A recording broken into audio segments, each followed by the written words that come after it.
Hello everyone, Pulse here, and welcome to another episode of imPULSE Reactions. Now in this episode I just wanted to take a little bit of time to comment and discuss about Valve's most recent announcement for their family sharing plan and what that means for gamers as a whole.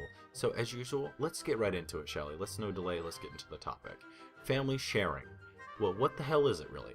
Basically, the idea of family sharing is that you'll have your group of friends and your family, and you'll have this group that you can specify, and these people within said group can then go into your library on your Steam account, and essentially it's the ability to share your games with your family and friends. The best way that I could describe it is the digital version of lending and borrowing, in the same fashion that you used to sort of lend and borrow physical discs and cartridges like we used to do not so long ago. And all in all, it's a pretty great idea, and it sounds fantastic. But what are the specifics here? What are the features, and more importantly, the rules and limitations in place that Valve has decided to utilize, which will kind of prevent people from taking total advantage of the family sharing system? Well, first off, they've decided to go in at 10 Steam devices for one account, or one time in which you can have all these people looking at your games. I feel like this is a pretty generous number. Now, the next point that's kind of related to this, though, is that even though you have 10 devices, or 10 accounts, you could kind of say, it's not exactly that, but it's close enough. You have 10 people that can look at your account. Not everyone can be on at one time. As of right now, in this early version of it, they've specified that only one person can be in the library at one given time. This also goes along with this next point, that the owner of the actual game library has highest priority when it comes to playing games. So what it sounds like is you can have 10 people looking at your library and seeing what you have to offer them in terms of borrowing a game, so to speak.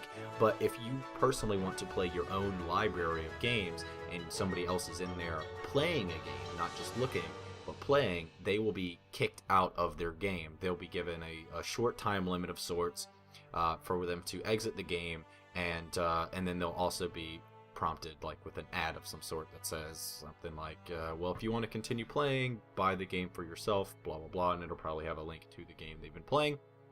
But that's okay. I'm not sure how I feel about the one person limit, but I feel like it's just, this is their beta version, and one is better than none, which is what we've had in the past. So as of right now, I'm not here or there about it. Now, another thing that needs to be said, that's kind of important, I feel, and one of the big boons for this system, rather, is that Valve has specifically said DLC is not limited at all when it comes to titles that are shared. So your friends and family can actually experience the game as a whole, especially if you've downloaded like all the expansions and the DLC for a certain game and they want to come along and play it. They'll get the full experience. They don't have to like get limited out or pay extra to get those experiences. Now finally, it should also be noted that games are not automatically going to be available through this system. There's a couple reasons for this. One of the reasons they said was that certain external services, such as like Ubisoft's Uplay or EA's Origin, could come along and put limitations on their game because they're the publishers. They want people to experience their games through theirs, or they want people to actually buy those games, so on and so forth. So there's limitations there, but that's typical gaming industry shit. Publishers can get in the way of their own games. In addition, it should also be noted that there's going to be some tech limitations that could come along, especially since this is newly implemented and they probably don't have all the kinks out of it yet, but it could take longer for some games to be issued into the family sharing, maybe some not even getting there at all. And then, as usual, we should also expect, especially these days, that different regions of the world do have different rules, and as such, trading and lending across borders will have some limitations. So some games just simply won't be able to be traded. One of the things that I could see is if a game is edited heavily for an overseas release. A good example is Australia, because those guys are just really hard on the games that are shown over there. I imagine that a lot of like mature rated games over here in the US or the UK simply will not be shareable to Australia. hopefully they can find a way to get around that. Like if somebody is trying to trade to an Australian friend that they have, those guys over in Australia aren't just instantly gimped with this family sharing just by not being able to share with anyone outside of their continent. So hopefully we get to see some tweaks there. Now, I have to say, despite all of these kind of rules that I've been going over, all in all, it's fantastic news. It's absolutely great, honestly. As I mentioned earlier, this is kind of a step towards replicating that feeling and that ability to share and lend games to your friends, which was really just a common occurrence just a few years ago, and it all sounds awesome. Especially, I have to say, the fact about 10 people can be in this circle looking at the games you have, and people can experience your games, maybe not all at one time, but the fact is that's 10 people that can play your games for free, including the DLC. And the DLC thing is huge as well. It's just it's great that they haven't decided to go along and go, you know what, these guys can play the game, but we're gonna be kind of douchey and take away the other stuff that the guys already bought in terms of DLC.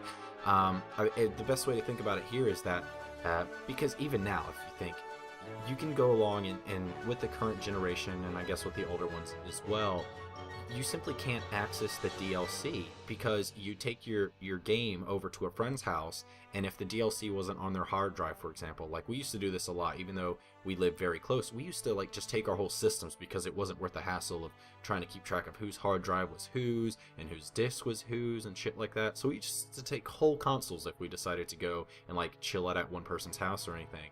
And this would have made that a million times easier. We could have just logged into our account and experienced all the DLC, no downloading, no anything. That's really fucking cool in my opinion. That's something you can't even do with the current generation if you still sort of buy the physical discs.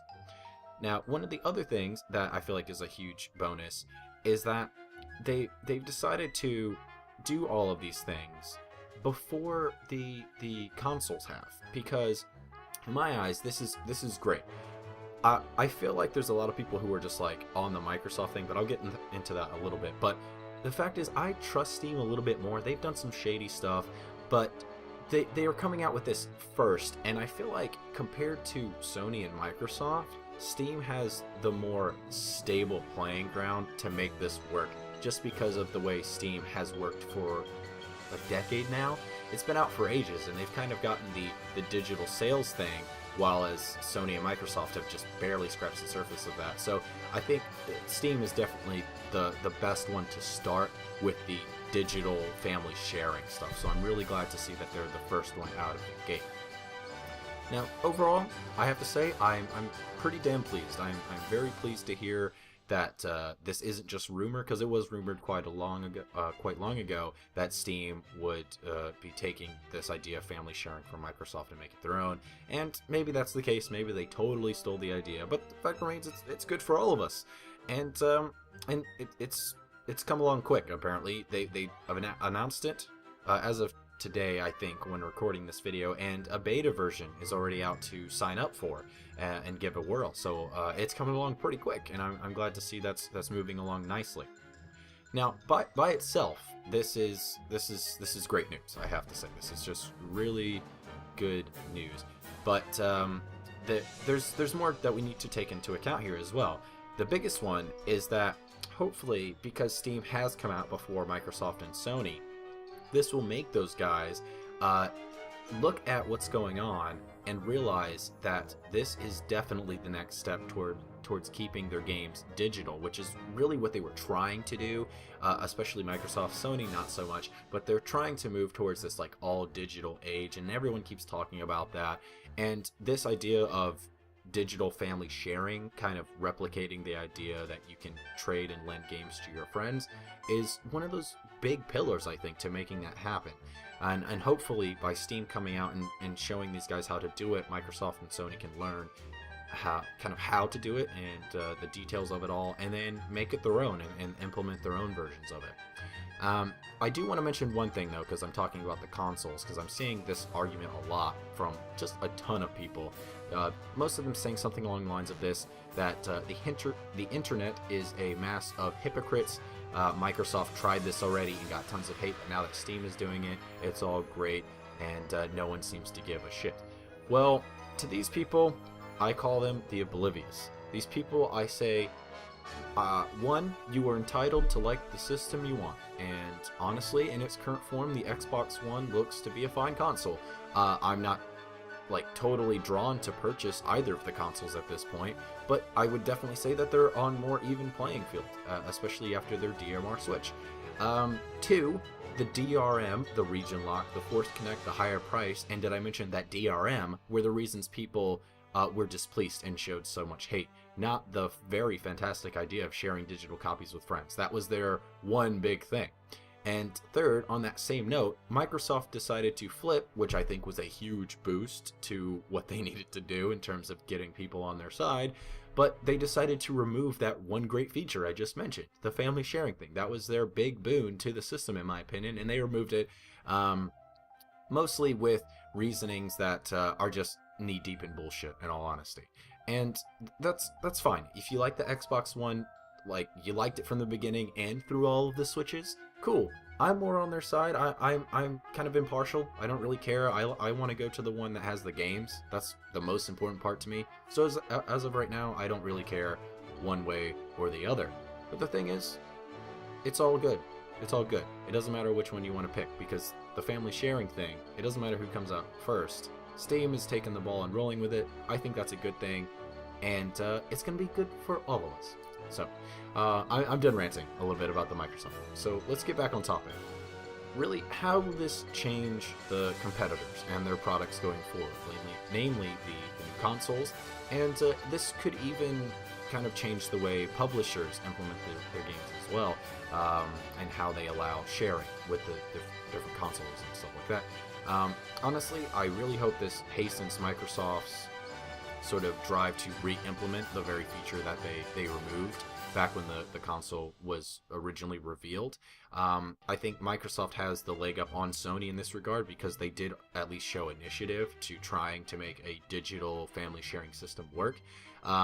Hopefully this will also force Sony to jump more towards the digital stuff going forward, and realize that they need their own version of digital game trading, sharing, and lending. I do think that Microsoft has a leg up on them, like I said, but the fact is the competition between all three of these guys is really good for the innovation of it all, and this development with Steam bringing the family sharing to the forefront so quickly, really, is that it's going to benefit all of us. Really, no matter what company you favor, to be honest, and that's the best part of it all. No matter what gaming platform or company you are supporting now, or will support, or have supported in the past, this benefits all of us. It's great. So that'll do it for me, guys. Thanks so much for watching, and hopefully you found this entertaining and a little bit informative. Just a little bit, hopefully. If I could, I'd really like to bother you for a thumbs up, a subscribe, a comment down below. Specifically, let me know what you guys think about Valve jumping ahead and implementing family sharing before the consoles. Do you guys think that's a good thing like I do, or do you have a different point of view? I'd love to hear it. And more importantly, what would you guys like to see tweaked and changed with the rules and limitations, both for Valve's version of family sharing and the console versions that are definitely going to follow in the future pretty soon, I would imagine. Probably just a little bit after the consoles come out. I'm sure we'll start hearing about family sharing on both of those guys. So thanks again for watching. This has been Pulse, guys, and I will see you on the next one. See you.